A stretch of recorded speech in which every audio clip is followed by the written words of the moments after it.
সংবাদ চট্টগ্রামে স্বাগত জানাচ্ছি আমি মুনিয়া জ্যোতি। শুরুতে জানবো জাকসু নির্বাচনের খবর। জাহাঙ্গীরনগর বিশ্ববিদ্যালয় কেন্দ্রীয় ছাত্র সংসদ ও জাকসু ও হল সংসদ নির্বাচনের ভোট গ্রহণ চলছে। উৎসব মুখর পরিবেশে ভোট দিচ্ছেন শিক্ষার্থীরা। এই মুহূর্তে ভোটের খবর জানাতে আমাদের সাথে যুক্ত হচ্ছেন সহকর্মী আকলাকুর রহমান আকাশ। আকাশ, শিক্ষার্থীদের উপস্থিতি কেমন দেখছেন? প্রার্থীদের তরফ থেকে কোনো ধরনের অভিযোগ পাওয়া গেছে কি?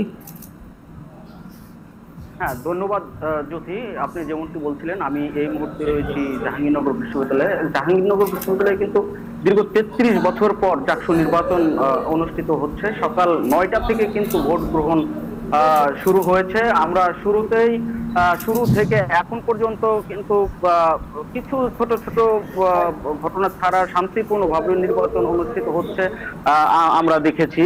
আমরা বেশ কয়েকটি হল পরিদর্শন করে আমরা জানতে পেরেছি যে ভোটারের উপস্থিতি কিন্তু তুলনামূলক একটু কম। আমি এই মুহূর্তে রয়েছি ফজিলাতুন্নেসা হলে, যে হলটিতে কিন্তু 800-র অধিক ভোটার রয়েছে। এখানে এখন বেলা 1টা পর্যন্ত কিন্তু 100-র মতো ভোট পড়েছে। প্রার্থীরা কিন্তু বেলা বাড়ার সাথে সাথে প্রার্থীদের ভোট উপস্থিতি বেড়েছে। আমি যদি আরেকটু বিষয় আপনাকে জানিয়ে রাখি, এখানে কিন্তু ছোট ছোট অভিযোগ, যেমন ছাত্রদল প্যানেলের প্রার্থীরা অভিযোগ এনেছেন এবং আপনার শিবিরের প্রার্থীরা অভিযোগ এনেছেন, পাশাপাশি বাস্তবের প্রার্থীরা অভিযোগ এনেছেন। এই লিফলেট বিতরণ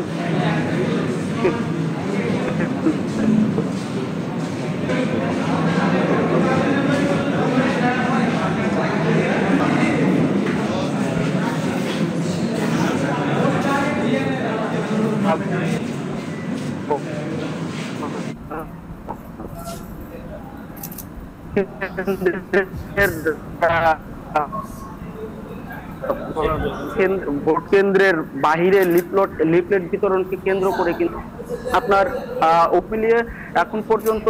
আরেকটা বিষয় জানিয়ে রাখি, মনোনীত যেই পাশাপাশি শিবিরও সংবাদ সম্মেলন করবে।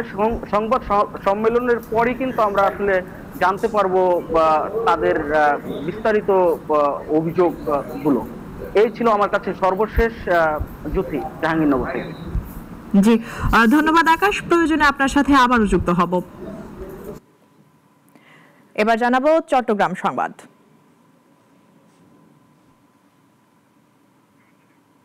বাজারে দেশি পেঁয়াজ আসায় দেশের অন্যতম বৃহৎ পাইকারি বাজার চট্টগ্রামের চাকতাই খাতুনগঞ্জে পেঁয়াজের দাম কমেছে। ব্যবসায়ীরা বলছেন এখন দেশের বিভিন্ন জেলা থেকে পেঁয়াজ আসায় যোগান বেড়েছে। মোহাম্মদ জালালের ক্যামেরায় তৌহিদুর রহমানের রিপোর্ট, জানাচ্ছেন শাশ্বতী সরকার। দেশি পেঁয়াজের সরবরাহ বাড়ায় ভারতীয় পেঁয়াজের আমদানি অনুমতিপত্র আইপি বন্ধ থাকায় প্রভাব পড়েছে দেশের বাজারে। অন্যতম বৃহত্তম চাকতাই খাতুনগঞ্জের পাইকারি বাজারে এরই মধ্যে কমেছে পেঁয়াজের দাম। ব্যবসায়ীদের কাছে মজুদ থাকা ভারতীয় পেঁয়াজও প্রায় শেষ। চারদিকে কেবল দেশি পেঁয়াজের ছড়াছড়ি। বাজারে পাবনা, কুষ্টিয়া সহ দেশের বিভিন্ন জায়গা থেকে আসা নানা জাতের পেঁয়াজের মজুদ বেড়েছে। সরবরাহ বেশি থাকায় দামও নিম্নমুখী।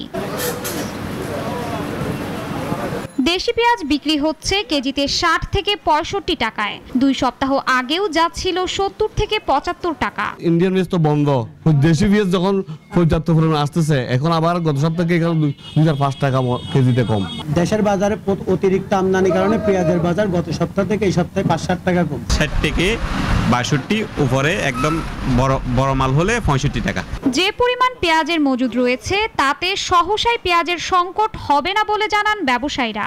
তো এখন যথেষ্ট আমরা দেশীয় পেঁয়াজ দেখতেছি, এখন আমদানিও প্রচুর, আপনার চাহিদার তুলনায় ভালো আমদানি আছে, যেখানে বাজারটা একটু নিম্নমুখী। তো এখন যে হিসেবে আছে এটা জনগণের নাগালের ভিতরেই আছে।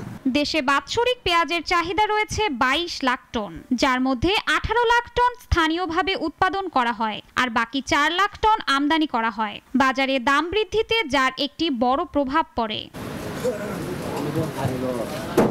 শাশ্বতী সরকার, নাগরিক। আওয়ামী লীগের সঙ্গে জামায়াতে ইসলামীর আঁতাত হয়েছে বলে দাবি করেছেন বিএনপির স্থায়ী কমিটির সদস্য মির্জা আব্বাস। বুধবার চট্টগ্রামে বিএনপির প্রয়াত ভাইস চেয়ারম্যান ও সাবেক মন্ত্রী আব্দুল্লাহ আল নোমানের স্মরণে শোক সভায় প্রধান অতিথির বক্তব্যে একথা বলেন তিনি। মির্জা আব্বাস বলেন, এই আঁতাতের কারণে ডাকসু নির্বাচনে ছাত্রলীগের ভোট পেয়েছে ছাত্র শিবির। শোক সভায় সভাপতিত্ব করেন বিএনপি চেয়ারপারসনের উপদেষ্টা গোলাম আকবর খন্দকার। আয়োজনে বিএনপির কেন্দ্রীয় সাংগঠনিক সম্পাদক Mahbubur Rahman Shamim, city mayor doctor Shahadat Hossain সহ সংশ্লিষ্টরা উপস্থিত ছিলেন। কালকে ডাকসু ইলেকশন কিন্তু দুটা কাজ হয়েছে, ইলেকশন ইঞ্জিনিয়ারিং 2008 সালের মতো, আবার ছাত্রলীগের ভোট। দেখেন এরা কত বড় মুনাফিকের দল। দেখেন এদের কারণে 2008 সালে নির্বাচন হয়েছিল। দেশনেত্রী বেগম খালেদা জিয়া নির্বাচনে যেতে চায় নাই, জোর করে মুজাহিদ সাহেব আলাদা বেস্ট নসিব করুন নির্বাচনে নিয়ে গেলেন। দেশের নৌপথ ভিত্তিক পণ্য পরিবহনে যুগান্তকারী পরিবর্তন আনতে দুটি গুরুত্বপূর্ণ সমঝোতা স্মারক স্বাক্ষর করেছে বাংলাদেশ নৌবাহিনী ও চট্টগ্রাম বন্দর কর্তৃপক্ষ। বন্দরের সক্ষমতা বাড়াতে গতকাল ঢাকায় বিআইডব্লিউটি এর একটি সম্মেলন কক্ষে পৃথক দুই অনুষ্ঠানে এই সমঝোতা স্মারক সই হয়। চুক্তি অনুযায়ী পানগাঁও অভ্যন্তরীণ কন্টেইনার টার্মিনাল আইসিটি একক ব্যবস্থাপনায় চট্টগ্রাম বন্দর কর্তৃপক্ষ পরিচালনা করবে, আর লালদিয়া 2 অঞ্চলে বিশেষায়িত হেভি লিফট কার্গো জেটি নির্মাণের কাজ নৌবাহিনী পরিচালনা করবে।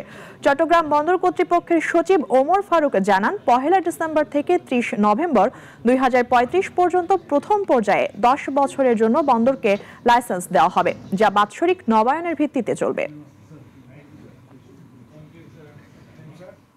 কক্সবাজারের মহেশখালীতে পুলিশের টহল দলকে লক্ষ্য করে গুলি ছুড়েছে ডাকাত দল।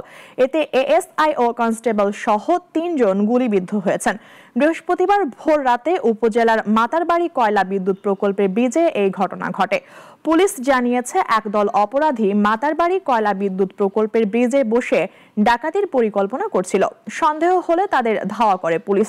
এ সময় ডাকাতরা পুলিশের সদস্যদের লক্ষ্য করে গুলি ছুড়ে পালিয়ে যায়। এতে 3 পুলিশ আহত হয়, যাদের 2 জনের অবস্থা আশঙ্কাজনক। চট্টগ্রামের লালখান বাজার ও ইস্পাহানি মোড়ে ফুট ওভার ব্রিজ নির্মাণের দাবিতে মানববন্ধন হয়েছে। বুধবার 14 নম্বর ওয়ার্ডের সর্বস্তরের জনগণের উদ্যোগে মানববন্ধন হয়। প্রধান অতিথি ছিলেন কেন্দ্রীয় বিএনপির চট্টগ্রাম বিভাগীয় সহ সাংগঠনিক সম্পাদক ব্যারিস্টার মীর হেলাল। নগরের ব্যস্ততম সড়ক লালখান বাজারে দ্রুত গতিতে যান চলাচল এবং মানুষের নিরাপত্তাহীনতার কারণে ফুট ওভার ব্রিজ নির্মাণ অত্যন্ত জরুরি বলে মন্তব্য করেন তিনি। চট্টগ্রাম মহানগর ছাত্র দলের সদস্য সচিব শরীফুল ইসলাম তুহিন, চট্টগ্রাম মহানগর বিএনপির সাবেক সহ সাংগঠনিক সম্পাদক আব্দুল আলিম স্বপন সহ সংশ্লিষ্টরা মানববন্ধনে যোগ দেন। আমি প্রশাসনের কাছে এই দাবি জানাচ্ছি, জনগণের ভাষা বুঝে যেন অতি শীঘ্রই এখানে ফুটওভার প্রতিস্থাপনের ব্যবস্থা করা হয়। এটা অলরেডি ডিজাইন সম্পন্ন করেছি এবং আমরা আগামীকালকে থেকে এই ইনশাল্লাহ এই ফুটওভার ব্রিজের কাজ শুরু করব। চট্টগ্রামের পটিয়া উপজেলার কুসুমপুরা ইউনিয়নবাসীর সাথে নাগরিক সেবা বিষয়ক গণশুনানি অনুষ্ঠিত হয়েছে। বুধবার কুসুমপুরা ইউনিয়নের মাঠ প্রাঙ্গণে এই গণশুনানি করেন চট্টগ্রাম জেলা প্রশাসক ফরিদা খানম। পটিয়া উপজেলা নির্বাহী অফিসার ফারহানুর রহমান এতে সভাপতিত্ব করেন। উপস্থিত ছিলেন অতিরিক্ত জেলা প্রশাসক সাজিউর রহমান জাদিদ, কুসুমপুরা ইউনিয়নের ভারপ্রাপ্ত চেয়ারম্যান শওকত আকবর সহ পটিয়া উপজেলা প্রশাসনের কর্মকর্তারাও ছিলেন। এ সময় ভিক্ষুক পুনর্বাসন ফান্ড থেকে রোকেয়া বেগম নামে একজনকে 50,000 টাকা অনুদান ও প্রতিবন্ধীদের মাঝে হুইল চেয়ার বিতরণ করেন চট্টগ্রাম জেলা প্রশাসক।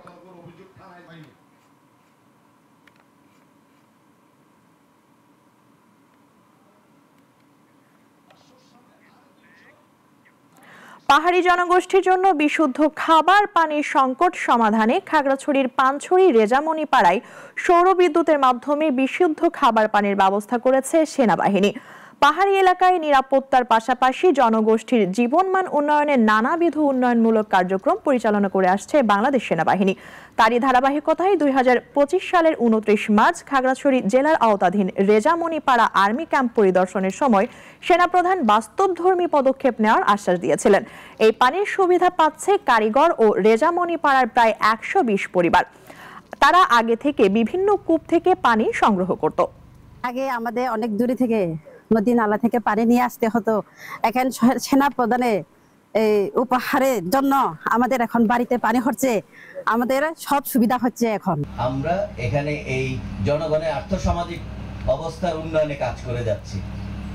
আমরা প্রতিদিনই কাজ করছি এখানকার শিক্ষা ব্যবস্থা নিয়ে, ছাত্রছাত্রীদেরকে সাহায্য করছি, এখানে কম্পিউটার প্রশিক্ষণের ব্যবস্থা করছি, যারা দুর্বল ছাত্রছাত্রী আছে তাদের দিকে খেয়াল রাখছি এবং যারা গরিব দুস্থ তাদেরকে সাহায্য। এখন এ পর্যন্তই চট্টগ্রাম বিভাগের সব সংবাদ নিয়ে প্রতিদিন দুপুর 1টায় থাকছে সংবাদ চট্টগ্রাম। এরপর বিকাল 4টায় বিশ্বের ঘটে যাওয়া সব ঘটনা নিয়ে নাগরিক সারা বিশ্ব দেখার আমন্ত্রণ রইল। সবাইকে ধন্যবাদ।